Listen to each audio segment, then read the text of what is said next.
Today, we are talking about those essay topics that make admissions officers go, oh no, not this again.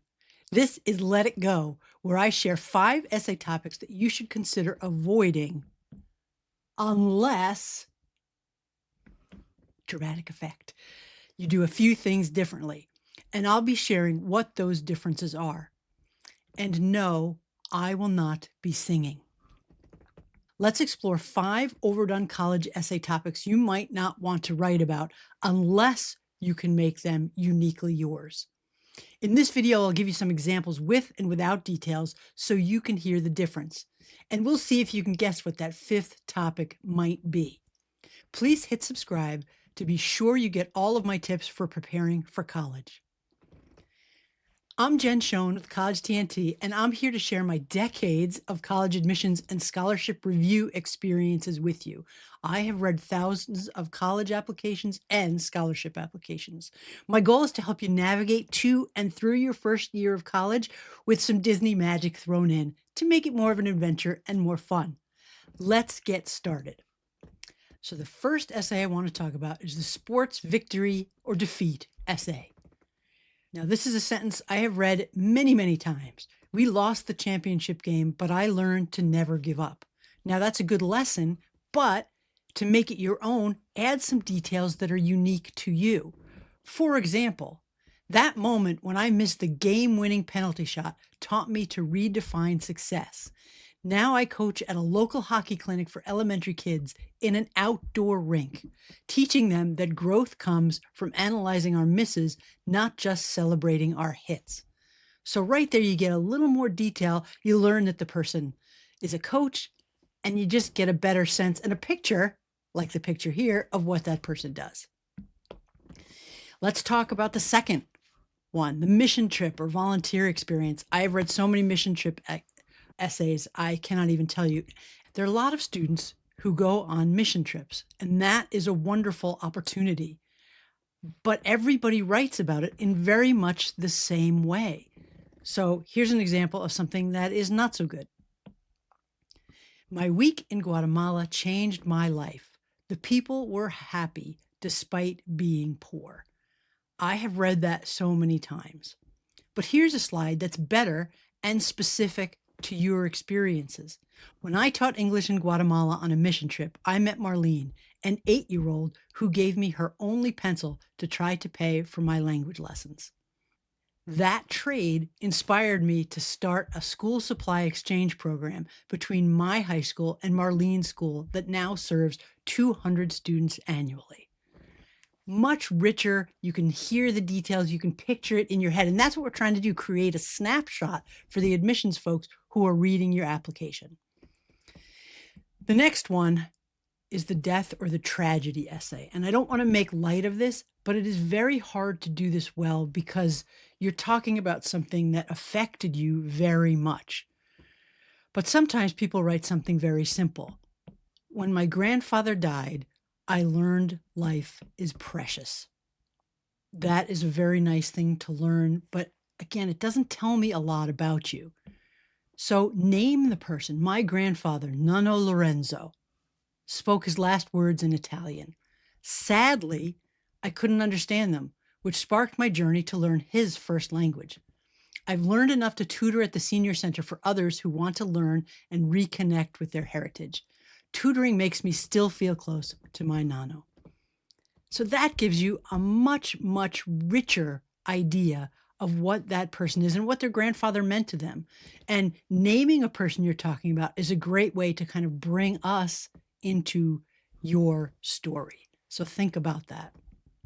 The fourth one to consider is the leadership position essay. So many people could and do write this exact sentence.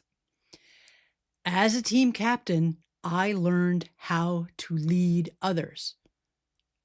Okay, but you should follow that up for sure because so many people are going to write that exact sentence with something that is exactly what you did to lead others. So let me give you an example.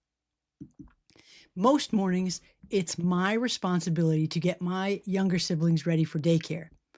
When Mateo tries to help me, Make peanut butter and jelly sandwiches. The kitchen and Mateo are covered in peanut butter. My little sister Mia is also fond of throwing her Cheerios on the floor in the mornings. I've learned that patience, kindness, and deep breaths really help in this chaos. Now, I know you get a very good sense of what that student's experience is like and her leadership because she is responsible for her siblings. And that is leadership as well. It's not just having a title and it's not just in the school, it could be in your family and your community. When you write the leadership essay, be sure to give rich details so I can picture what your experience is like. And I can picture that chaos, and you can picture it right there as well. And finally, the fifth essay we in admissions have read many, many times. I don't know, did you guess it? Did you get it? It's something we all have in common because this happened all over the world. That's right. It's the COVID essay. How many times have we looked and seen that? So here's an example of something people write over and over. During lockdown, I learned to appreciate the little things. Yes, I like to think we all did, but there's so much more that you can write to that. So you want to add details. So here's a great example. When my mom's restaurant closed during COVID, I turned our garage into Casa de Chemistry, combining my love of science and cooking into TikTok videos all about food science. I now have 50,000 followers, and my mom's restaurant returned with a new Science Sunday menu featuring my experiments. So if you find yourself writing those very generic sentences, pause for a minute and think, what are some details that I can add? Okay. It's not that the topics themselves are bad. I don't believe that any appropriate topic should be off limits, but adding details that only you can add into your story will give the admissions readers a much better sense of who you are. If your essay topic falls into any of these topics, do not panic. It's all fixable with details that make the story uniquely yours. Here are 3 action steps you can do to improve your essay on any topic. First, ask yourself, what unique details make my story different?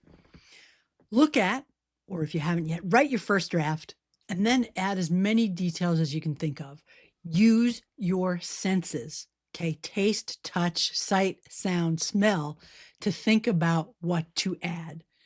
And then also add emotions and how you were feeling about this event as well. Are you conveying what this moment meant to you? Because we want you to tell us what this meant to you and how you changed because of it, that aha moment, that transformation that you went.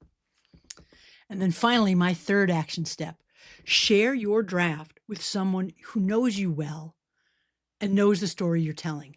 And ask your reviewer, once they've read your essay, could this story only be told by me? What details am I missing? And what do you remember? Take notes or record the conversation, then go back and add the details that are important to you. Just because someone else mentions them does not mean they have to go in. They need to be important to you and to your story. You making meaning is what's important. We want to know your aha moment, your transformation, like I talked about in the Pixar video. So consider that when you're adding those details. Like Frozen's Anna discovering that an act of true love wasn't what she expected, your best essay topic and the details that make it your essay only might not be obvious. You can make magic happen in your essay and make your essay memorable for us who's reading it, who don't know you except through your essay. When you dig deeper, reflect, and then reveal the unexpected details that make your story uniquely yours. Now that you know which topics to avoid or how to add your own specific details, join me next time for more essay tips with some Disney magic. Like the Haunted Mansion's 999 Happy Haunts, every great essay has room for one more detail, and I'll show you exactly how to add them in that video. Click on the QR code below to join my email list and get some great ideas on how to tell your story using the Pixar method that I talked about in a previous video. And check out that video on YouTube too. Thank you so much for being here. Now go and tell your unique story.